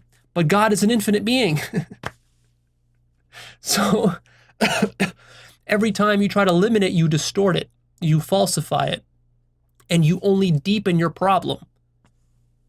The solution to being a finite being is not to take God and make it finite to match you, but rather to realize that, oh, I'm finite, there's something beyond me, something infinite. Let me expand myself to infinity so that I could go up to God. You see, the mistake of a devil is trying to drag down God to his level. That's what people are constantly trying to do. Because otherwise you can't handle infinite love. It's too much. It's too good. It's too powerful. It would dissolve your limited human identity. And you've called that death. You've literally called God death. And you spent your whole life running away from it. And now you wonder why you're so confused and why your life is so dysfunctional. And And why the world is going to hell and why everything is so crazy? Well, it's because everybody is just like you. Everybody is trying to demonize God and run away from it. And that's why mankind is so confused about this topic of God. You know, it's been thousands of years that teachers have been coming to mankind, trying to explain to mankind what love is, what God is. And mankind kept rejecting it and misunderstanding it. Why does this keep happening? It's too radical. It's too much. Mankind isn't ready to understand it yet. You see? And of course, because these teachers and God itself is selfless, they don't want to push it upon you. You have to come to God. You have to come to love. Love can't be pushed upon you. You have to be wise enough and conscious enough to accept it for yourself, to be interested in it for yourself.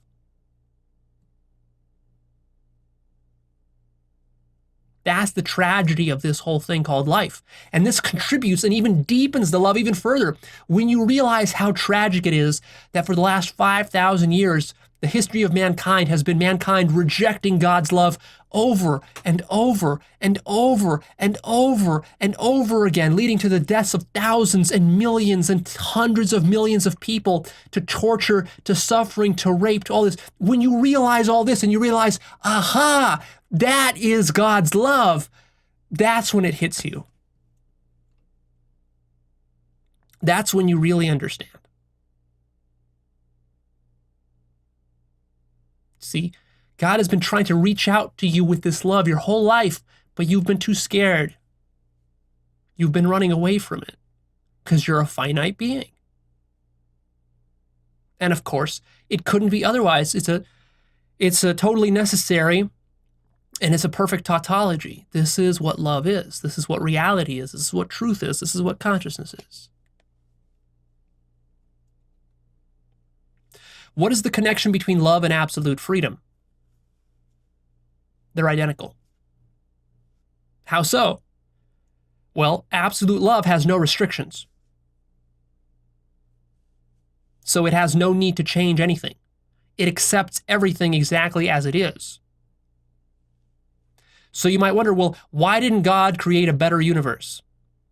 The answer is because God loves it exactly how it is. The question really is, why do you hate the universe as it is? Why don't you change your perspective so that you love it exactly as it is? So rather than you wanting God to change the universe, how about you surrender yourself and realize that the universe is perfect? How about that? Oh no, Leo, I don't want to do that. Well, there's your problem. There's your problem. People don't appreciate how scary true freedom is. Total freedom. Total freedom means that consciousness explores itself to infinity, into every nook and cranny. That means consciousness will explore the Holocaust, consciousness will explore rape, consciousness will explore murder, consciousness will explore cannibalism, consciousness will explore incest, consciousness will explore burning the Amazon, consciousness will explore greed and theft and slavery. All of this consciousness will explore all of itself. All of itself until it's complete, until it's total, until it's one. It will not reject anything of itself. That's God's point of view.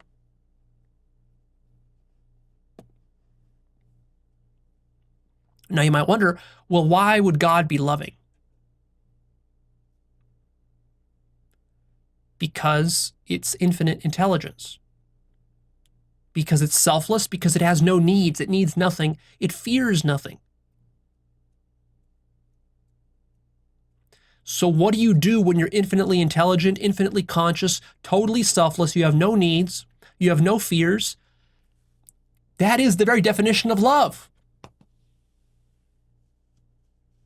Imagine if you were a being like that, what would you do? You have no needs. There would only be one thing worth doing at that point, and that is to radiate love. That's the only thing, because you have nothing you need. and you're too conscious to hate yourself,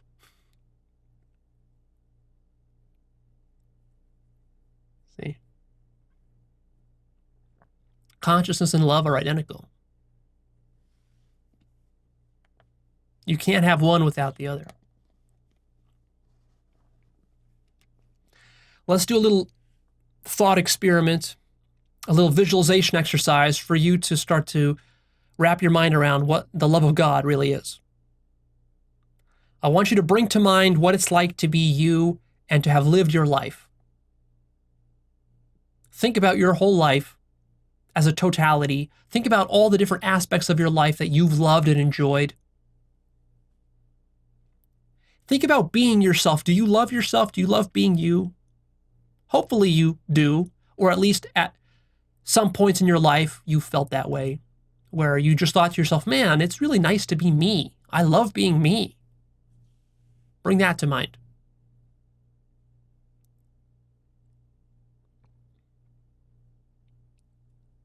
Now imagine that sense of your whole life, everything that defines you in your life, your body, all the stuff that's happened to you, all of your memories, everything, your humanity, even your biology, all of it.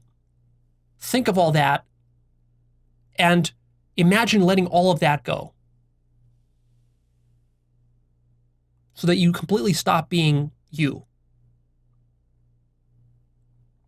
And now imagine that you become some other person. Imagine that you become a crippled or disabled person in a wheelchair. Imagine you become an ugly person. Imagine you become a mentally retarded person. Imagine you become a murderer. Imagine you become a rapist. Imagine you become a cannibal.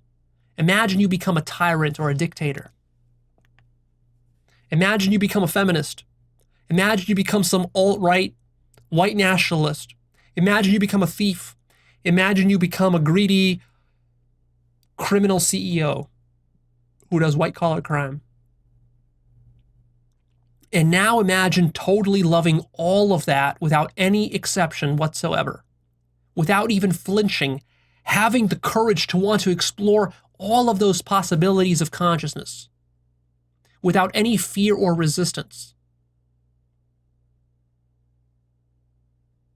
Notice if there's any fear or resistance, like, I don't want to be a thief. I don't want to be some nationalist, white nationalist. I don't want to be some rapist. That would be bad. Or I don't want to be some ugly person. That would be bad. I don't want to be a disabled person. That would let all of that resistance go.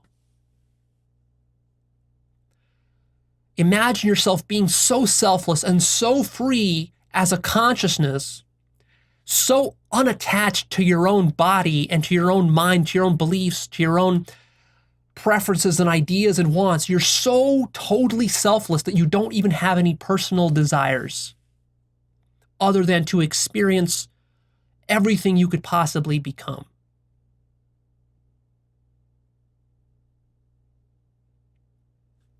That is God. That is the love of God. That desire for total freedom and total selflessness. That complete desire to explore every possibility of what consciousness could be. That is God. And that is precisely how you were born. How do you think you got here? It's not because your parents fucked. It's because God wanted to explore all of the possibilities of consciousness, of which your parents and you were but one instance. And it's only because God's love was so infinite that it wanted to explore every possibility of consciousness that it ended up exploring all of life. Therefore, imagining all of life, therefore creating all of life, therefore having all of this be here, including your life, the one that you're attached to, the one that you so much love.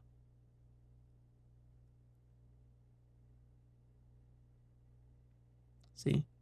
That's really, truly how everything was created. It wasn't through natural selection. It wasn't really through evolution. It wasn't through physics. It wasn't through anything. It was through God's pure desire to explore every aspect of what consciousness is, because God is an infinite mind. Therefore, it had to literally imagine every thing that consciousness could imagine, of which this very moment right here, you sitting there listening to me and me sitting here talking to you, this very moment right now is being imagined right now by God, because this is what God is. Because this is the very manifestations of God's love for itself, for consciousness. And that's why we're here right now having this talk. God is talking and God is listening. And God is imagining all of this right here. Ta-da! Notice that all of this could only be possible through total selflessness, non-judgment, and total self-acceptance. So it's only because God is completely selfless that it was able to create this. It's God's selflessness that allows you to be selfish. It's because God was so selfless that it was willing to explore and to imagine what selfishness was, that selfishness was created. It's because God was so selfless that God imagined itself to be a devil. And that's what you're sitting there being. You're sitting there being a devil. You're God being a devil. Ta-da.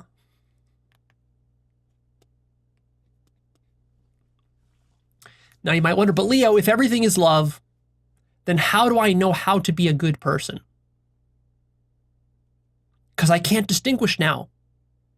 You know, before I thought that like hitting someone over the head was bad, and that was hateful, and then giving someone a gift, that was love. But now you're saying even hitting someone over the head is love, so that, now how do I distinguish what to do? And the way you do that is by being conscious. It's very simple. Just be conscious. And also surrender your fears and your personal needs.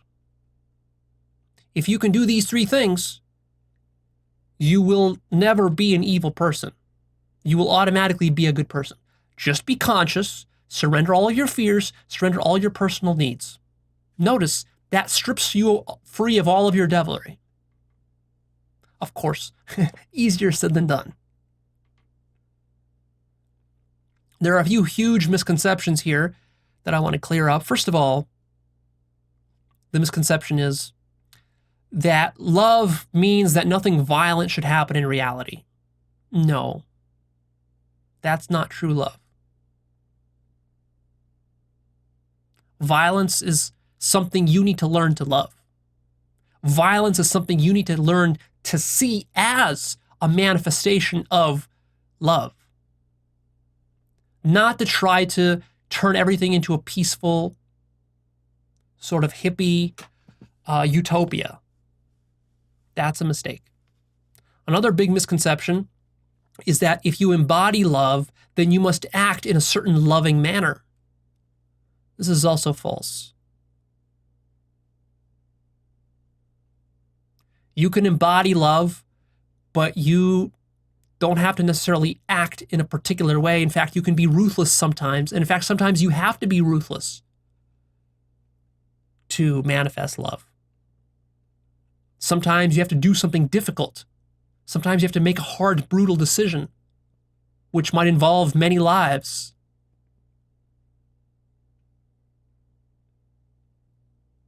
You don't always have to be smiling. You don't always have to be kissing and hugging. Throw this silly idea out of your mind. You don't always have to be in a good, loving mood. Sometimes you can be pissed off. You can be angry and all of that. Allow yourself to have a full range of emotions. Don't just try to turn yourself into some sort of happy love robot. Rather, realize that when you're in your car and you're pissed off or angry at somebody for some silly reason, realize that that is a form of love. It's a contracted form of love, but realize that that too is love. And that will counterintuitively help you to sort of break free of it. Love can be expressed in a million different ways. In fact, love is expressed not in a million different ways, but in an infinite number of ways. So be careful about limiting how love must be expressed for it to be love. The ego will want to jump in there and say, oh, well, that thing over there, that doesn't count as a true expression of love, and that doesn't count as a true expression of love because you didn't say, I love you to me, and because you didn't hug me, and because you weren't smiling at me, and because you weren't being kind to me, therefore you're not loving, and therefore this isn't true love. That itself is ego right there. So be careful with that trap. It takes total selflessness to accept the unlimited multiplicity of love and all the forms that it comes in. Love is an absolute, love with a capital L. Another big misconception is that if you embody love, then you can't enforce boundaries. And you must be a doormat, and everyone can walk all over you, and they can abuse you and exploit you. No, make sure you don't get that wrong. That is not what I'm saying. I'm not saying that you let your husband beat you if you're in an abusive relationship, or you let your boss exploit you, or you let somebody, thieve from you and you don't stand up to them. No, oftentimes love means the courage to stand up to a bully, the courage to enforce a boundary, the courage to create a conflict, which goes back to the point about violence. Sometimes you got to be a little bit violent in your speech or even physically. Now, I don't, of course, condone physical violence against people. I would leave that as like a very, very last resort. But you know what? The reality is that violence is an aspect of reality. If it wasn't, there wouldn't be any violence. Right? Learning how to enforce your boundaries is important. And in fact, sometimes the most loving thing you can do in a relationship is to enforce a boundary by calling someone out for trying to exploit you or for being abusive or calling out someone's gaslighting of you. This is an especially important point for you ladies and your intimate relationships. A lot of women can get too meek about enforcing boundaries, and then this lets men exploit them. So be careful about that. And then the woman rationalizes in her mind of like, oh, well, but I love him. You're falling into the trap of too much thinking of love as a feminine sort of lovey-dovey thing, whereas you're failing on the masculine dimension of love. It's very important that women learn the masculine dimension of love, and it's very important that men learn the feminine dimension of love. You need to balance both of those two out. If you have too much of one but not enough of the other, then you're going to be out of balance and dysfunctional, and then that's when problems arise. You need to use the right one for the right context and situation. It's very contextual.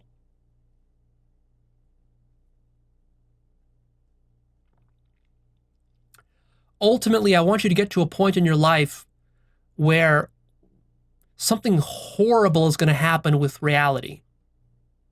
Maybe you're looking through the news, you see some horrible thing on the news, or even some horrible thing happens in your personal life.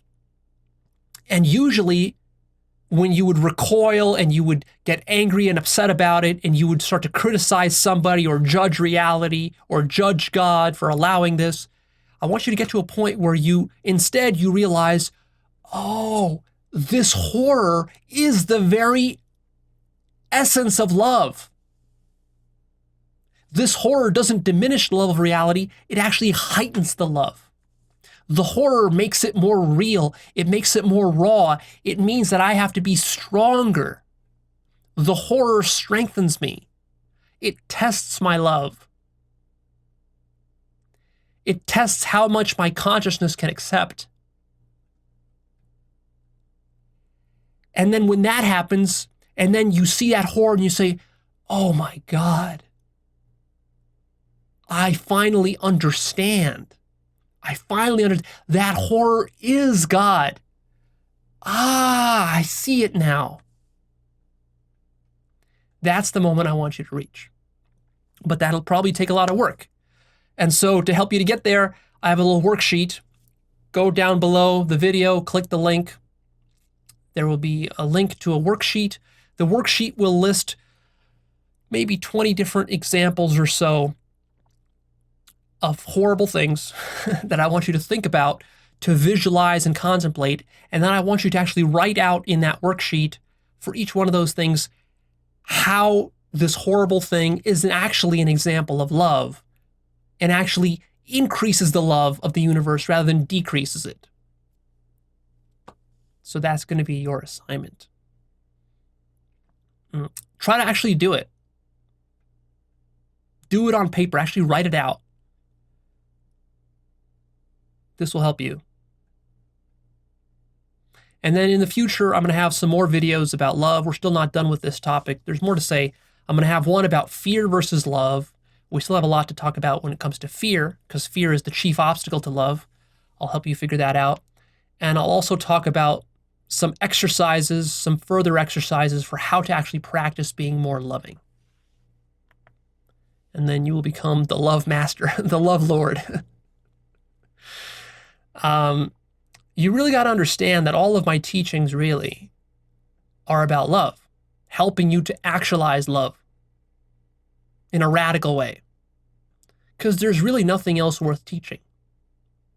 And that's really where all of my teachings have been leading from the very beginning. Of course, it wasn't always explicitly stated as such. And you got to really get deep into the teachings before you start to see how everything interconnects, and you got to start to have awakening experiences. And of course, it's extremely important that you have at least one awakening into the existential nature of love. You have to become conscious of what love is. Otherwise, what I'm talking about here is just going to sound like empty philosophy. It's going to sound like some sort of hippie platitudes and so forth. So that's important. But all of my teachings going forward, I want you to see them, even if I'm talking about a topic where I don't even mention the word love.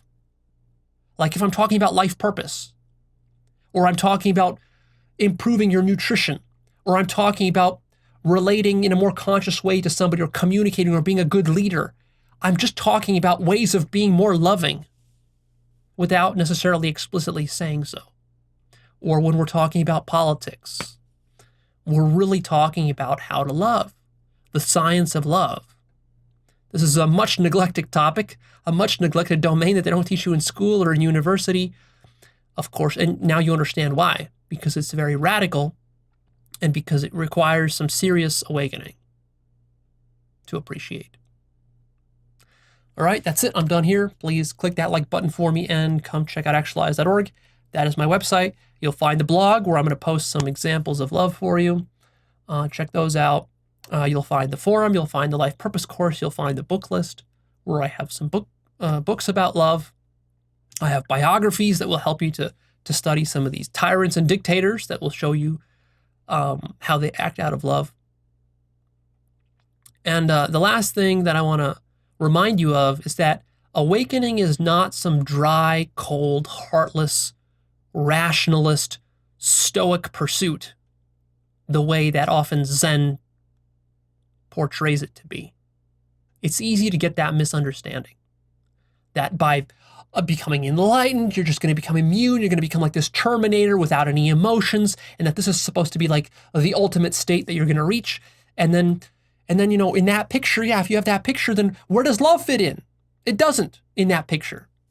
Fortunately, that's not how it works at all. For many of you, I suggest replacing that image with the exact opposite. Imagine awakening making you softer, making you not less human, but more human, more coming from your heart, more emotional, deeper into feeling, deeper into suffering and appreciating pain and caring more. That's sort of the paradox of it. Yes, of course, there will also be a dry, cold, stoic aspect to it as well.